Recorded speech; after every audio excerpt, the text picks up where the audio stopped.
Here it is, the Keda Master C610-42 Italian supercar. This is alt blocks, and here's our review of what turned out to be a very exciting build. It was a little tricky, I might add, too. Out of all the technical sets that I have built, I would say this one was probably the most challenging I've done so far. That's probably one of the cool things about these fan designs. And this one here is designed by Bruno Jensen, who's done a number of cars, and people in the adult Lego community are familiar with his work. And this one has been turned into a set by Keda in both a motorized and a non-motorized version. We're going to look at the motorized version here. And I am always struck by the intelligence of the design of these technical sets. It's quite remarkable, if you ask me. I am a long-time brick building person. I have built many sets, both Technic as well as the regular Lego style bricks, but I've never really considered myself an expert at design, and definitely not where it comes to the technical elements. There are so many different elements and the various angles on them and the way they fit. It's just incredible, actually, how they all go together. And this one had some pretty neat building techniques that I came across whilst building it. It's got six instruction manuals, almost 3,200 pieces. It is not for the faint of heart, but it is for somebody who has some experience building and who wants a challenge. I probably put in about 30 hours of work on it. I worked on it for about a month, maybe an hour, a little more than an hour each day. And it was, like I say, it was challenging, but it was quite fun. And looking at the final product, I am very happy, very happy. Now, one thing, I will come straight out and mention the one challenge that I had with that. Here's under the bonnet, and this is where the battery should go. Now, I've got the motorized kit. BuildingToyStore.com sells the motorized kit and sent that one for me here to review, and so that's what I have done. And you'll see the battery is not there. Now, I think it's my problem, but I could not stretch, I could not get the wires to go from the motors, the drive motors in the back, all the way through the car and through into the engine compartment. The wires either weren't long enough, or I missed a step somewhere, or something. So, that's okay. I've actually just got the battery riding shotgun here, which works. It's all right.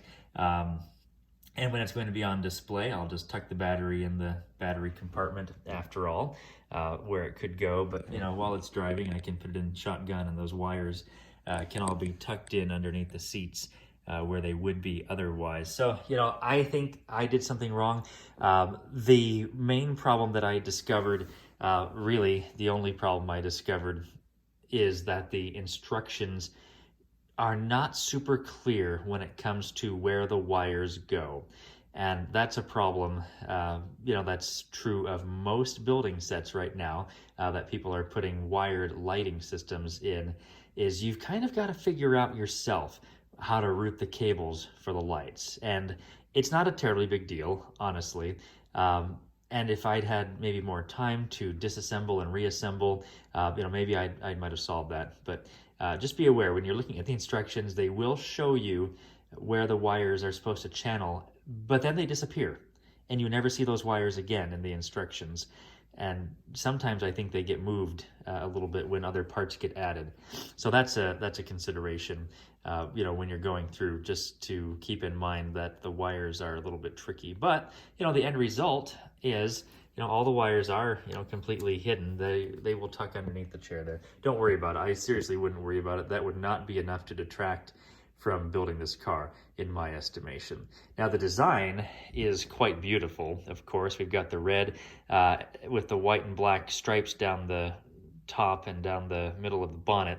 And those are actually, right here on the front, those are actually individual bricks that are put together. Now you go up to the top, and we've got these panels here, and that red on either side, there's 2 red panels, and then in the middle, that white, black, white is a single panel, a single printed panel, which looks quite nice. There are very few decals in this set. There's a couple on the insides of the doors. There's some door panel decals, which I'll show you right in here.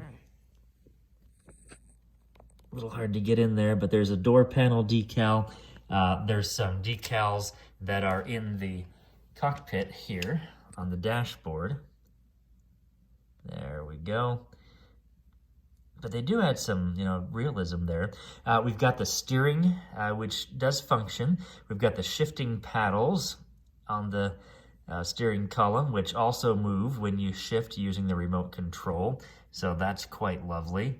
And then back here, of course, we've got this 8-cylinder engine, and then a gear indicator back here that you can look at to see which gear you are in.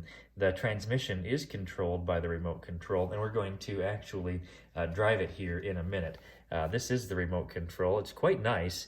I think CATA and their power functions, they're not Lego power functions, of course, but they are power functions-esque, I guess you could say, in their appearance as well as in the actual elements that exist.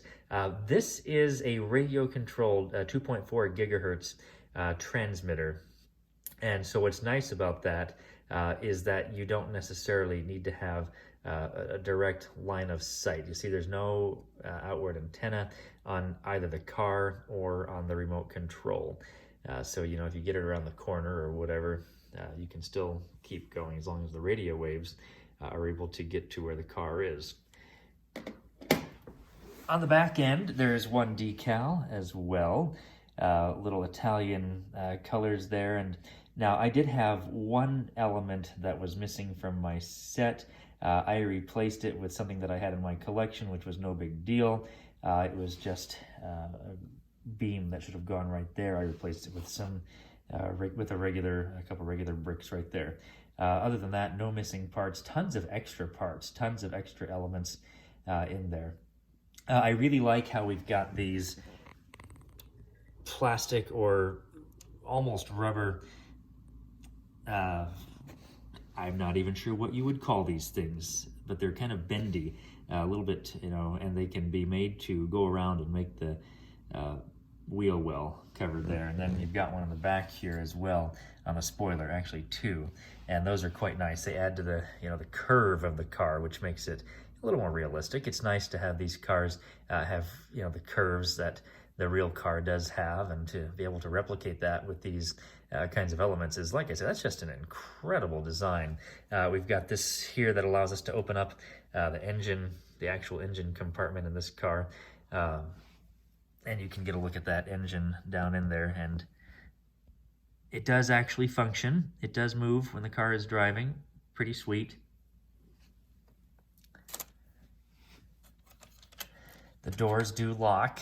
They lock in so that they don't open without being specifically opened by the user. That's pretty cool. And then let's come around here to the front.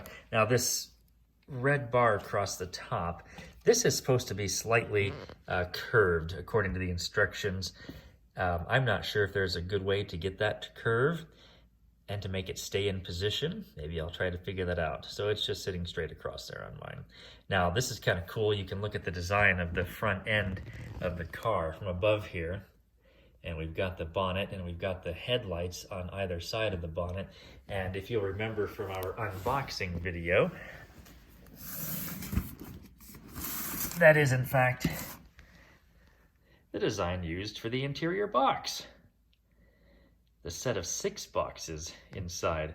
Now, one thing to be aware of that I discovered about midway through the build is that even though the boxes have numbers, 1, 2, 3, 4, 5, 6, and there are corresponding stages, 1 through 6, in the building manual, their parts actually are not entirely in the box that it says they are in. So for example, all the parts for one are going to be in box one, except for the common parts, the little connectors and joints and things like that, of which there are many hundreds that go throughout the entire build. Those are all in a common bag in stage 6, or in box 6 rather.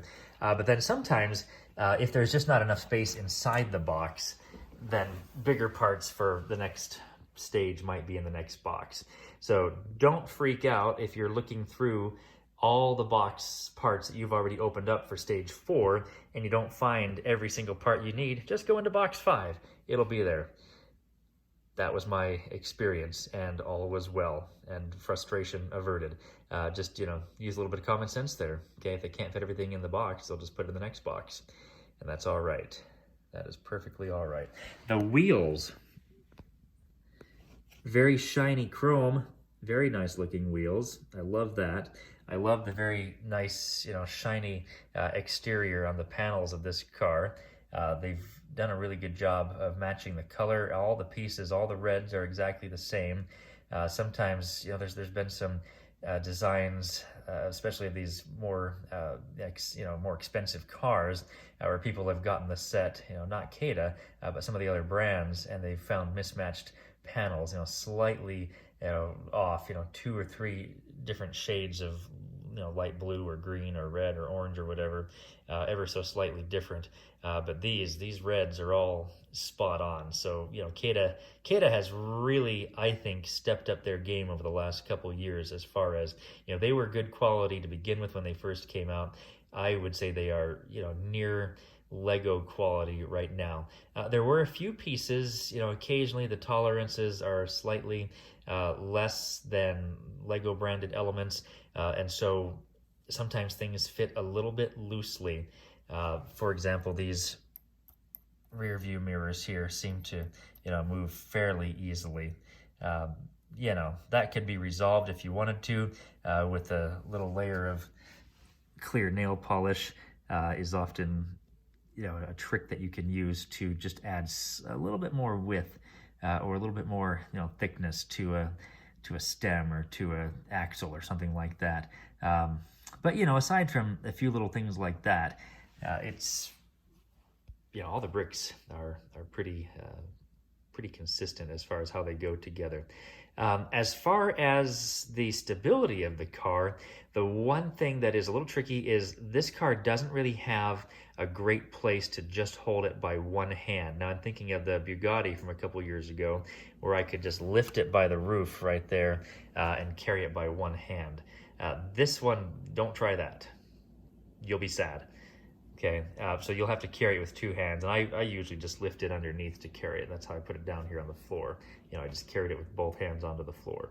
So with all that said, let's drive it and take a look at it.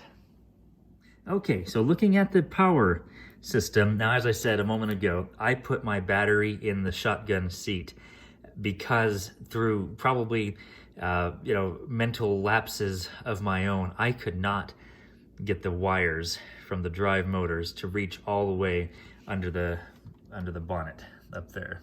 I couldn't do it. I don't know why. I probably routed them wrong through the car. So for the purposes of this review, it is just going to have the battery riding shotgun. There's a button on the battery that turns it on, and when it's blinking, it means it is waiting for a connection to the remote control. As you can see, the light is solid, which means I have established a connection to the remote control, which is done by turning it on with that little orange button in the middle right there. That's the power button. Now, there are 4 connectors on the battery, and they are color-coded. As you build, you'll put these little tiles, the yellow, blue, and red tiles, on the battery connectors so that you can see exactly which one goes onto which battery terminal. And then our controller actually has the color coding as well. You'll see there's the yellow and the black and the red, and then presumably this one over here must be the blue, or the neutral. They made it blue on the battery. It's not colored on there. At any rate, you'll also see there is a USB outlet on the battery, and CATA supplies a USB cable to charge your battery. So that's awesome. The battery did come charged out of the box, however, so that's nice. you can get to play with it immediately. All right, so we are powered on. Let's take a look at our controller and some of the functions here, and I'm going to scoot back. I don't usually film on the floor, so this is a little bit awkward, but we're gonna try it here. So the red, uh-oh, what do we got here? I gotta turn it back on, there we go. All right, so the red is the shifter, and you can see as I do the red, there's the shifting indicator going between the gears. Okay, so that's that. Black on here is our steering. And you'll notice that's when our lights actually activate as well as with steering. Now I think you could actually move the wire for the lights onto the wire for the drive and then have the lights stay on when you drive it. But according to the instructions, the lights are to come on when it's being steered. That's just the way they've got it wired. And then the black over here, that's our drive. Okay, so let's try it. I just activated reverse there, but let's try this here.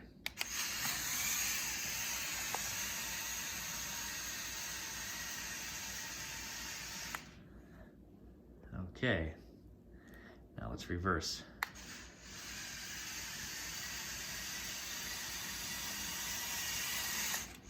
And there we are. Now, it's not a speed demon, okay? I think that's the main thing to understand with these cars. They are heavy, okay? So they drive, you're not going to race them. Or if you do, it'll be fairly slow as races go.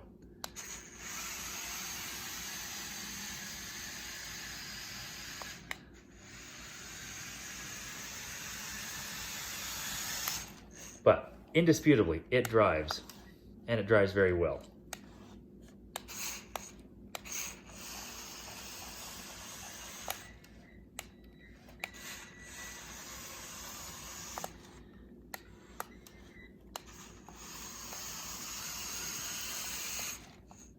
And there we are. That is our CATA 61042 from buildingtoystore.com.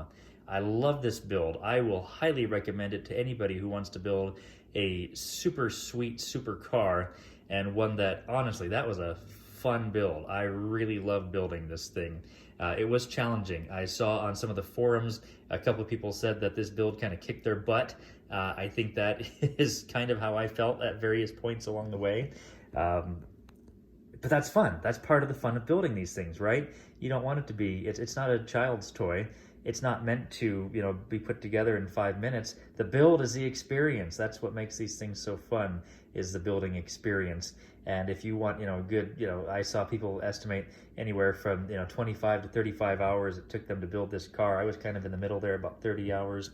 My time, I don't have a ton of time every day to devote to building. I love to build. It's my relaxation.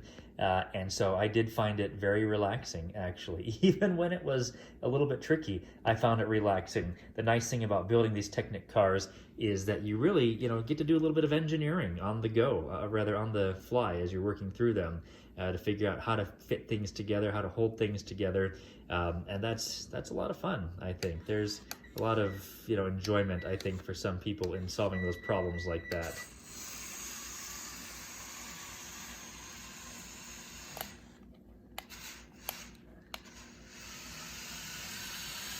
So there we are, CATA 61042, the Italian supercar designed by Bruno Jensen from buildingtoystore.com. Highly recommended. Enjoy. This is Alt Blocks. We'll see you again later.